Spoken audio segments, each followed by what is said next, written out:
Fala aí, pessoal, hoje 26º dia, parabéns, né? Estamos muito próximos já das últimas semanas e crescendo por meio da tentação. Olha o que diz a palavra: feliz é o homem que não cede e não pratica o mal quando é tentado, porque depois receberá como recompensa a coroa da vida que Deus prometeu àqueles que o amam.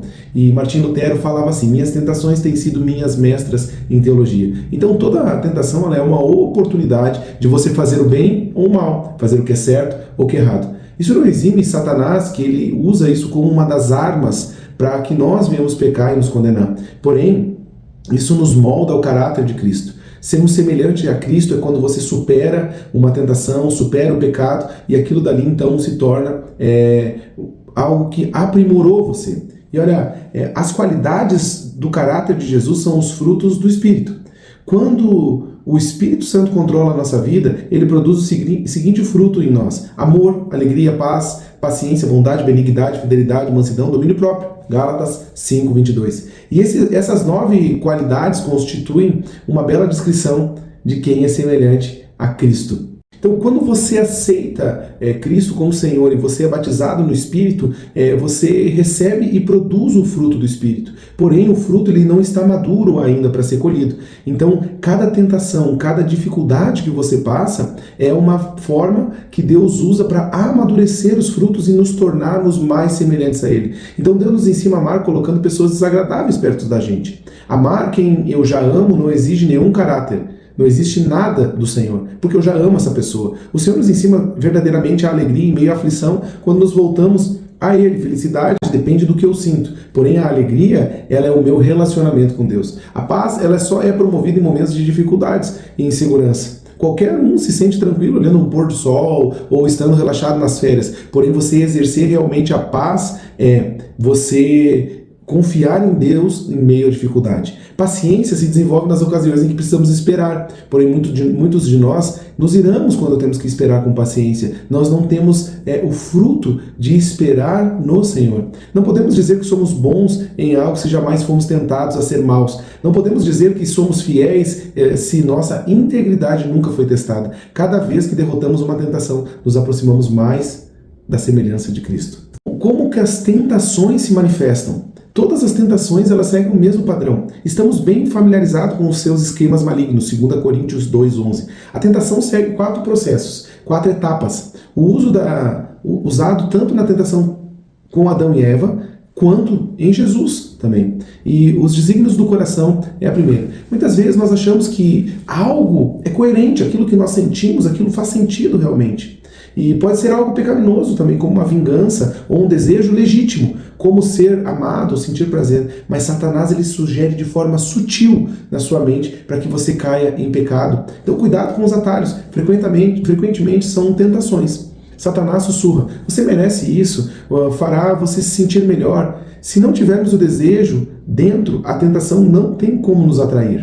Um peixe só é fisgado pela minhoca, né? Se tu botar ali um sorvete na ponta ele não vai dar nem bola, se botar uma pedra, ele vai botar. Então, da mesma forma que o peixe é fisgado, Satanás ele tenta nos fisgar também, nos dando aquilo que nós queremos de uma forma facilitada.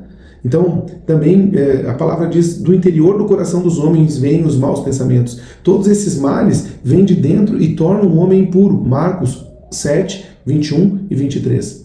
Então, a forma como Satanás inicia é sugerindo no seu coração aquilo que você deseja de uma forma facilitada e você estará pecando. Depois disso, ele coloca a dúvida: será que é isso mesmo? Será que Deus proibiu? Cuidado, não deixe os maus pensamentos e as dúvidas levarem alguns de vocês a se afastarem do Deus vivo. Hebreus 3:11.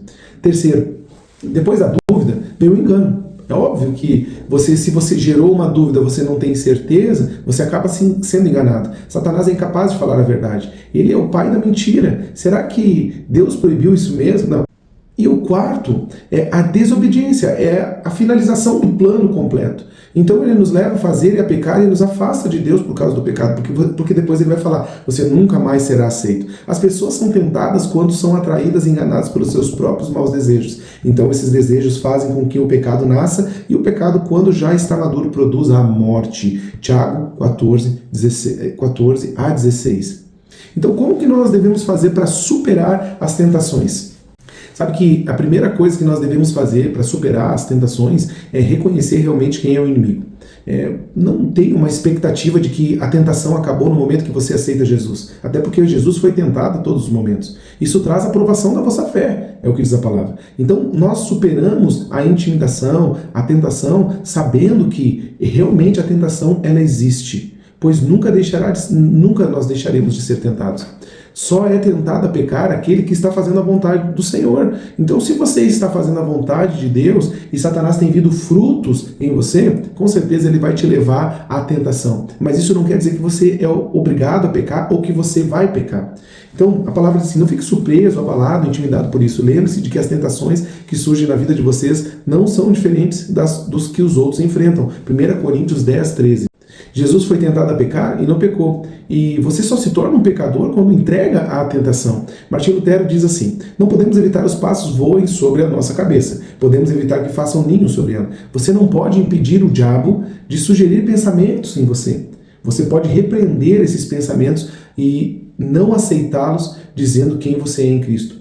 Então você entender que algumas coisas têm a ver com as portas, as janelas da alma, que são os nossos sentidos, de vez em quando olhar, né, você sentir a excitação naquele momento, né, achar bonito, a sensualidade, mas quando você vê algo que te chama atenção, por exemplo, você está com um jejum e você está com muita fome, e a comida vai te chamar muita atenção, vai vir um prazer em comer. Então tudo aquilo que gera prazer, os desejos que a carne tem, elas são de uma certa forma atraentes aos nossos olhos, mas não quer dizer que porque é atraente aos olhos que eu devo pecar ou desejar.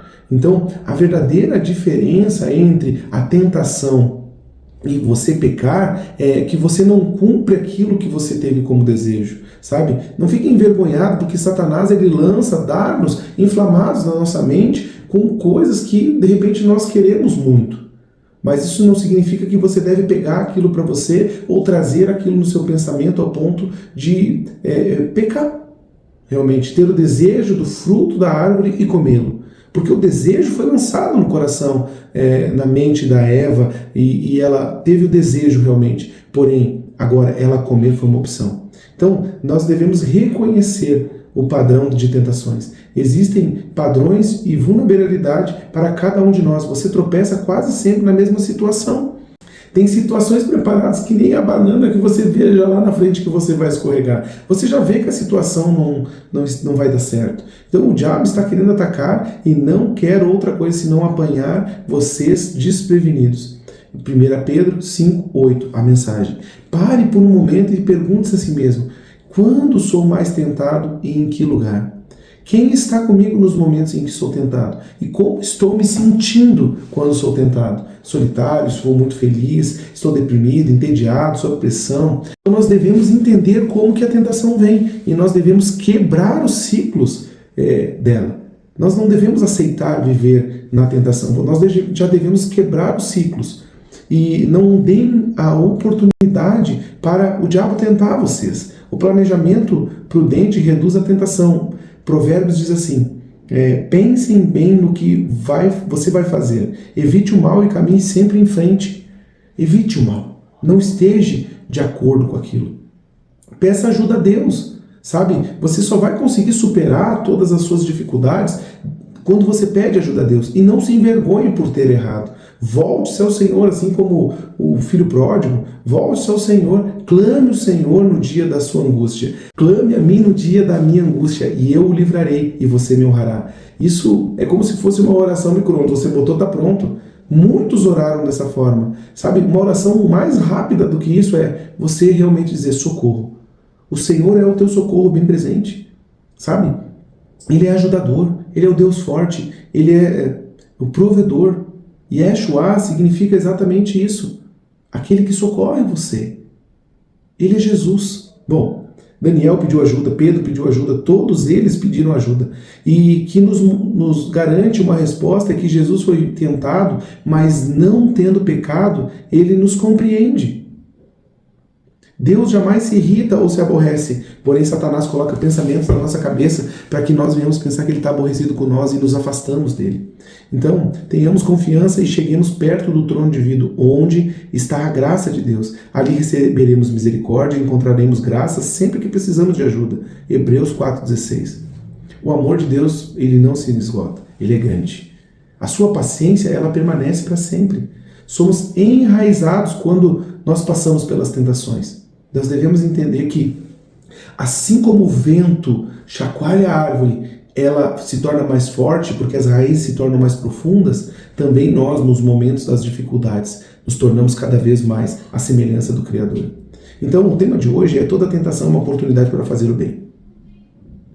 Deus abençoa as pessoas que pacientemente suportam a provação. No final receberão a coroa da vida que Deus prometeu a todos os que o amam. Tiago 1,12. E a pergunta para meditar: que tributo do caráter cristão posso desenvolver para derrotar a minha maior tentação? Então, nesse dia, que nós venhamos entender aquilo que o Senhor trouxe como tentação sobre as nossas vidas e que nós possamos superá-las, sabendo que Ele sempre está com nós. Pai, nós oramos e declaramos que nesse dia o Senhor sempre nos livre de todo mal, nos dá os olhos para que nós possamos entender que nós somos amados por Ti e traga a revelação do Senhor sobre nós, para que nós possamos Te enxergar a todos os momentos. Em nome de Jesus. Tenha um dia abençoado na presença do Senhor.